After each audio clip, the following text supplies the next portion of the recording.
Sir, நம்ம ஒரு பொது இடத்துக்கு போறோம். அங்க திடீர்னு ஒரு பெரியவர் மயங்கி விழுந்துறாரு. உடனே பக்கத்துல இருக்கிற கடைக்கு போய் ₹1 கொடுத்து தண்ணி பாக்கெட் வாங்கிட்டு வந்து அவர் முகத்துல தெளிச்சு எழுப்பி உட்கார வச்சு, ஐயா இதை குடிங்கன்னு சொல்றோம். இவ்வளவுதான் மனிதாபிமானம். இதை செய்யறதுக்கு நம்ம நிறைய படிச்சிருக்கணும்னா இல்ல பெரிய பணக்காரா இருக்கணுங்கிற அவசியமே இல்லை. நல்ல மனசு இருந்தாலே போதும். இன்னைக்கு எத்தனை பேருக்கு இங்க அப்படிப்பட்ட மனசு இருக்குது? ஒருத்தர் ரோட்ல அடிபட்டு விழுந்து கிடந்தா கூட அவனை பார்த்தும் பார்க்காத மாதிரி, இன்னும் கேட்டால் அவனை ஏறி மிதிச்சுட்டு கூட தான் உண்டு தான் வேலை உண்டுன்னு போயிட்டே இருக்கான். டிசம்பர் 26, 2004 சுனாமியை இங்கே இருக்கிறவங்க அத்தனை பேரும் பேப்பரில் டிவியில் பார்த்து தான் அழுதுருப்பீங்க. ஆனால் நேரடியாக பார்த்து பயந்து அதனால் பாதிக்கப்பட்டு இன்னைக்கு உங்கள் முன்னாடி நான் வந்து நிற்கிறேன். அப்போ என்னுடைய முதல் குழந்தைக்கு 4 வயசு, 2வது குழந்தை வயிற்றுல 8 மாதம்.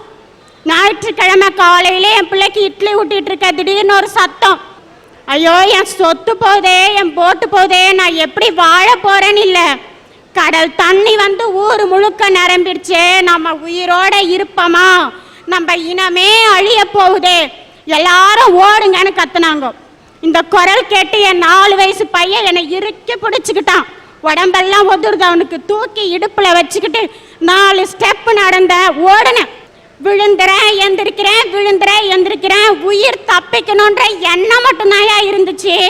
2 கால் உதறுதே, மனசு படப்படனுது. கடவுளே, நான் செத்தால என் பிள்ளைய மட்டுமாவது காப்பாற்றணும்னு எந்திரிச்சு ஓடுறேன்.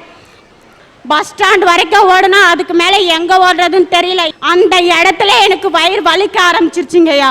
உடனே பக்கத்தில் இருக்கிற ஒரு டாக்டர் கிட்ட போனோம். அவங்க சொன்னாங்க, அம்மா நீ அதிர்ச்சி பயந்துட்ட, அதனால் உனக்கு வயிறு வலிக்குது, 2 மாதம் வரைக்கும் நீ அதிர்ச்சியை படக்கூடாது, பயப்படக்கூடாதுன்னு. 2 மாதம் கழித்து எனக்கு குழந்தையும் பிறந்தது, கூடவே அதிர்ச்சியும் பிறந்தது. பிறந்த குழந்தைகிட்ட ஏதோ வித்தியாசம் எங்களை மாதிரி பாமரங்களுக்கு என்னன்னு தெரியாது. அங்கே இருந்தவங்க சொன்னாங்க, நரம்பு டாக்டர்கிட்ட கொண்டு போய் காமிங்கன்னு. அவர்கிட்ட போனேன். அவர் சொன்னார், அம்மா கர்ப்பத்திலேயே அதிர்ச்சி அடைஞ்சி உன்னுடைய குழந்தை ஒரு வலிப்பு நோயாளியாக பிறந்திருக்குது. இன்னைய வரைக்கும் என் குழந்தை நடக்கலை, உட்காரலை, பேசலை.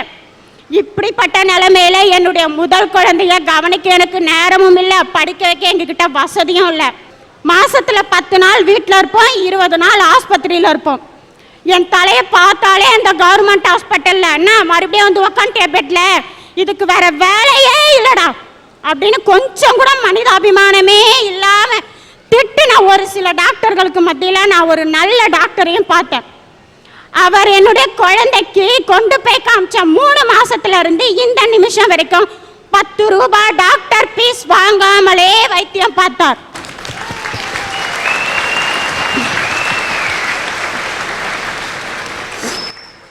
ஐயா, இப்படி இதை ஏன் உங்ககிட்ட சொல்றேன் தெரியுமா? இப்படிப்பட்ட கஷ்டத்துல எங்க குழந்தைய நாங்க வளர்க்குறோம். ஆனா இந்த சமுதாயத்துல நீங்க பாக்குற பார்வை என்ன தெரியுங்களா? ஒரு கோவிலுக்கு கூட்டி போக முடியல, ஒரு கல்யாணத்துக்கு போக முடியல, ஏதோ ஒரு வித்தியாசமா 5 பிராணியை பார்க்குற மாதிரி பார்க்குறீங்க ஒரு சிலர். அது கூட பரவாயில்லைங்க. அதை விட கொடுமை, பஸ்ஸில் உட்காந்துட்டு இருந்தா என் குழந்தைய நான் வச்சுட்டு இருந்தா சீட்ல பக்கத்துல கூட வந்து உட்கார மாட்டேங்கிறாங்க ஐயா. இந்த அரட்டை அரங்க மேடையை நான் ஒரு மேடையா நினைச்சு வரலைங்க ஐயா, ஒரு கோவில் சன்னிதானமா தான் நினைச்சு வந்திருக்கேன். கோவிலுக்கு போய் அழுதா குறைத்தீரும் சொல்லுவாங்க, அது உண்மையா போய் எனக்கு தெரியாதுங்க ஐயா.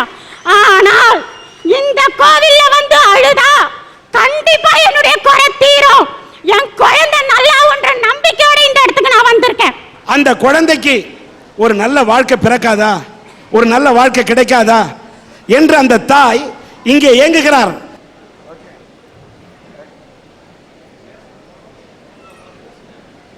நல்ல கருணை உள்ளம் படைத்தவர்கள் இந்த ஏழை தாயின், இந்த ஏழை குடும்பத்தில் அவங்களோட ஊர் பேர் சொன்னாங்க மரக்காணம். ஊர் வேணா மரக்காணமா இருக்கலாம், இதை பார்த்து கொண்டிருக்கக்கூடிய எங்கள் உள்ளம் மரக்கட்டை இல்லை என்று மனித நேயத்தோடு புறப்பட்டு வந்து வாரி வழங்கக்கூடிய நல்ல உள்ளங்களும் இருக்கிறார்கள். நம்ம திருவண்ணாமலையுடைய நகரமன்றத்தின் தலைவர் நம்முடைய ஸ்ரீதர் ₹10,000 அந்த குழந்தையுடைய உடலுடைய இதுக்காக இங்க கொடுக்கிறார்.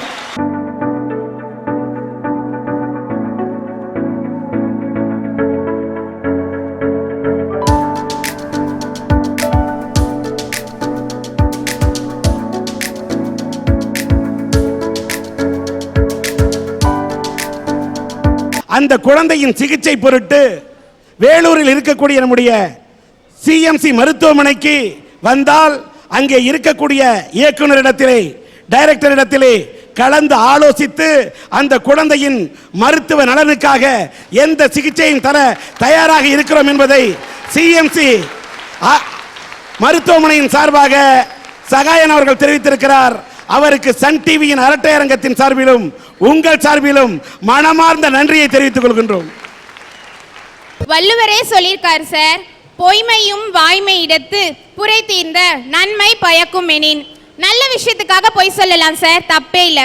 நல்ல விஷயத்துக்காக சொல்ற ஒரு பொய் 100 மெய்க்கு சமம்னு சொல்லியிருக்காரு. ஒருத்தன் பொய் சொல்றானா அதுக்கு நிறைய காரணம் சொல்லுவான். நான் நல்லதுக்காக சொன்னேன், இந்த விஷயம் கெட்டது விஷயம், இது நடக்க கூடாதுன்றதுக்காக சொன்னேன், என்னோட சந்தர்ப்ப சூழ்நிலைக்காக சொன்னேன். ஆனா சில பேர் இருக்கான் பாருங்க, பொய் பேசுறதையே வாழ்க்கையா வச்சுட்டு இருக்கான் சார். இப்போ ஒரு பொண்ணை ஒரு மாப்பிள்ளை வீட்டுல பாத்துட்டு போறாங்கன்னா என்ன சார் செய்வாங்க? அக்கம் பக்கத்துல இருக்கவங்க கிட்ட விசாரிப்பாங்க அந்த பொண்ணு எப்படி என்னன்னு. சில பேர் இருக்கான் பாருங்க, அந்த பொண்ணு எந்த தப்புமே செஞ்சிருக்க மாட்டா, ஆனா அந்த குடும்பத்துக்கும் அந்த பக்கத்து வீட்டுக்கார குடும்பத்துக்கும் ஏதோ ஒரு காலத்துல ஒரு பகை இருந்திருக்கும்.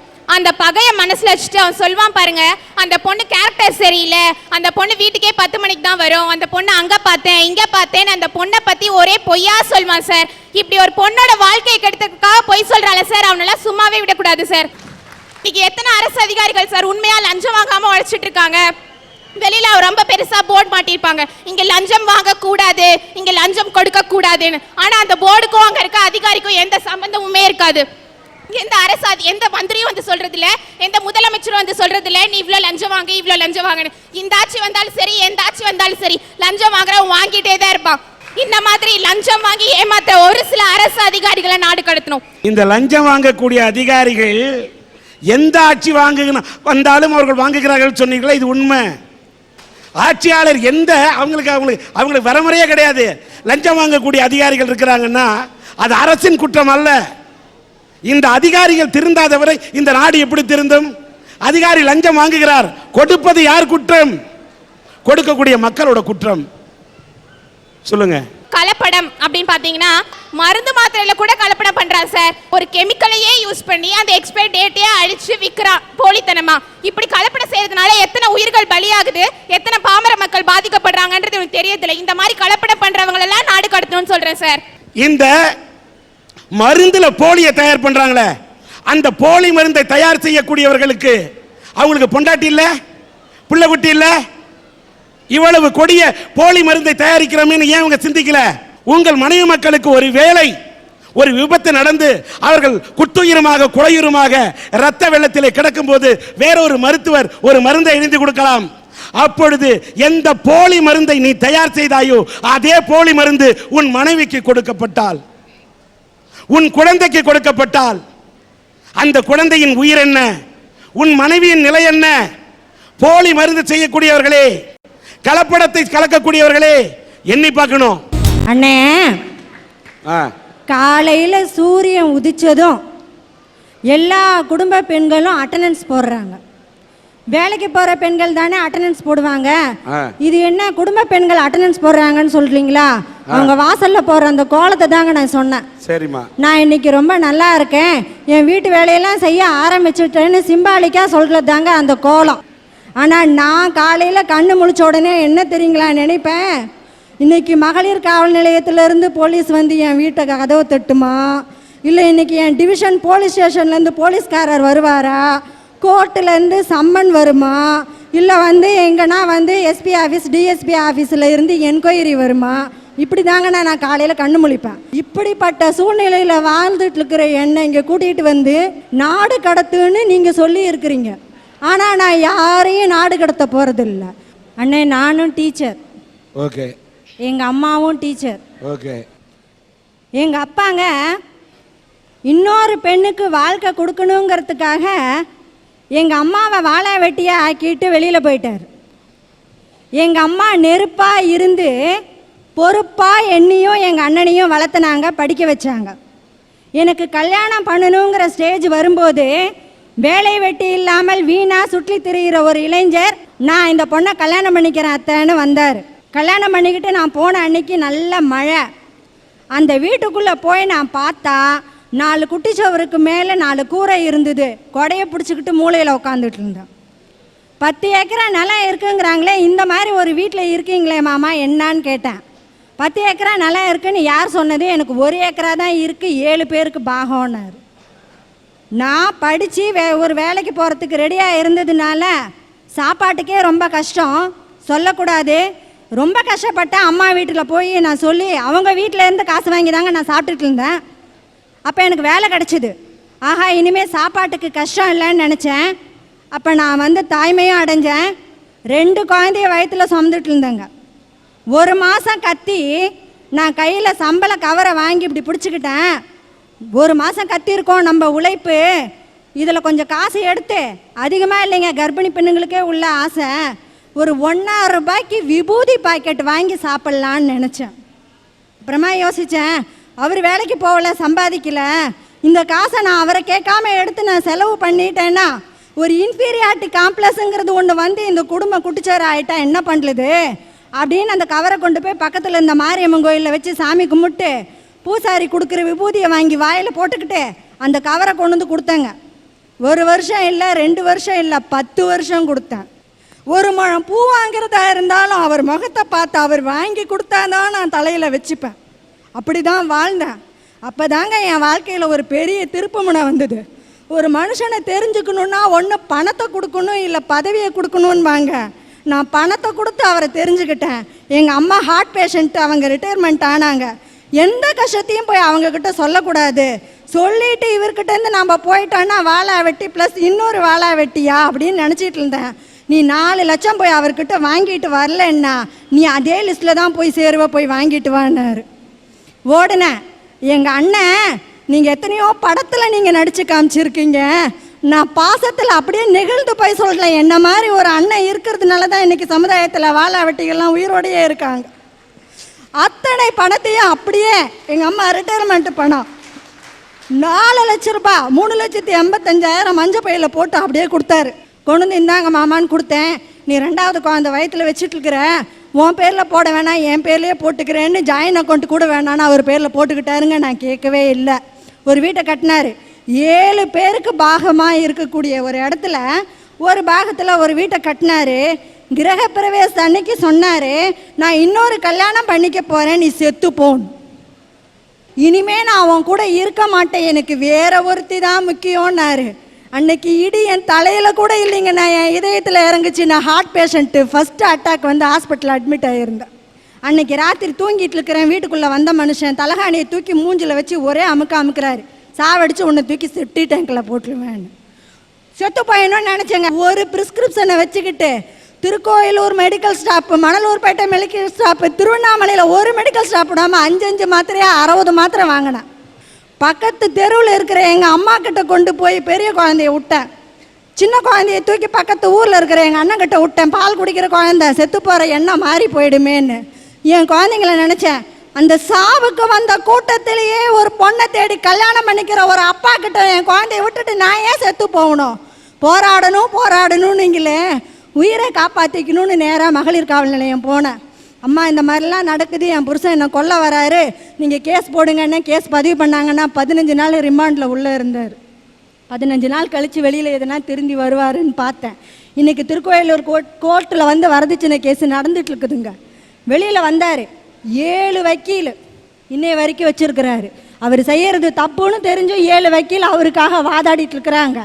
பிரிஞ்சு போன கணவன் வீட்டுக்கு வந்து கதவை தட்டுனா பூ வாங்கிட்டு வருவான், புடவை வாங்கிட்டு வருவான். என் புருஷன் வீச்சருவா வாங்கிட்டு வந்தார். கேட்டை தாள் போட்டுட்டு உள்ள குழந்தைங்களை வச்சுட்டு இருக்கிறேன். இங்கேருந்து அடித்தாருங்க, தலையில் அடிபட்டுச்சு, மூளையில் அடிபட்டுருச்சு. இன்றைக்கி நான் ஒரு வலிப்பு நோயாளி. போராடுங்கிறீங்க, பொங்கி எழுங்கிறீங்க. எத்தனை பேர் அதனால் பாதிக்கப்படுறாங்க தெரியுங்களோ? அவர் தப்பு பண்ணார், நான் கேஸ் போட்டேன். எப்படி என் கையில் செங்கோலை கொடுத்துருக்குறீங்களோ அந்த மாதிரி என் மனசுக்குள்ளே ஒரு துலாக்கோலை வச்சேன். கட்டின கணவனே தப்பு பண்ணாலும் சட்டப்படி அவர் தண்டனையை அனுபவிக்கணும்னு நான் கோர்ட்டுக்கு போனேன். என் குழந்தைங்க என்னங்க பண்ணுச்சு? அந்த குழந்தைங்களுக்கு இந்த சமுதாயம் கொடுக்குற பட்டம் என்ன தெரியுமா? ஜெயிலுக்கு போயிட்டு வந்தவன் புள்ள. எங்கள் அம்மா வயசான காலத்தில் எல்லா பொருளையும் இழந்துட்டு இன்றைக்கி மணலூர்பேட்டை ஸ்டேஷனில் போய் என்கொயரிக்கு நிற்கிறாங்க அவர் கொடுத்த பொய் வழக்குனால. எங்கள் அண்ணன் எல்லா பொருளையும் கொடுத்துட்டு தொழில் ஆரம்பிக்க முடியாமல் கல்யாணம் பண்ண முடியாமல் இன்னைக்கு சாப்பாட்டுக்கு கஷ்டப்பட்டுக்கிட்டு எனக்காக தியாகம் பண்ணிட்டு உட்காந்துட்டு இருக்கிறாரு. அவர் மேலே இது வரைக்கும் 4-5 கேஸ் கொலை பண்ண வரான்னு கொடுத்துருக்குறாரு.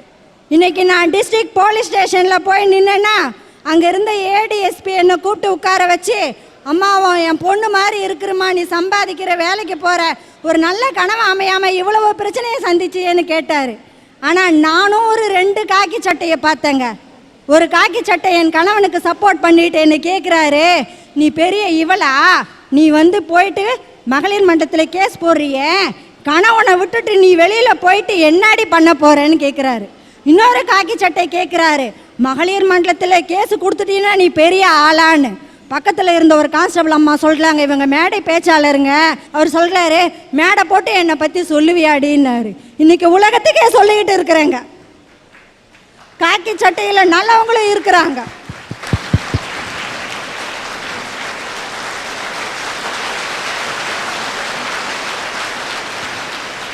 இப்படி இருக்கிற இந்த சமுதாயத்தில் நான் பொண்ணா பிறந்தது பாவமா, இல்லை எங்கள் அப்பா என்னை விட்டுட்டு போனது பாவமா, படித்தது பாவமா, வேலைக்கு போனது பாவமா, இல்லை போராடணும் அப்படின்னு நான் சட்டத்தை கையில் எடுத்தது பாவமா? இந்த அரட்டை அரங்கத்துக்கு என் பிள்ளைங்களும் என் சகோதரனும் வந்திருக்கிறாங்க. அவங்க முன்னாடி நான் அழக்கூடாதுன்னு என் அழுகையை மறைச்சி வச்சுட்டு இருக்கிறேன். என்னை அழ வைக்கணும்னு பார்க்காதீங்க, நிச்சயமாக அழமாட்டேன், போராடுவேன். தப்பு பண்ணது யாராக இருந்தாலும் தண்டனை கொடுக்கணும்னு எல்லா பெண்களும் எழுணுங்கிற அந்த விழிப்புணர்வை ஏற்படுத்தணும்னு தாங்க நான் இங்கே வந்திருக்கேன்.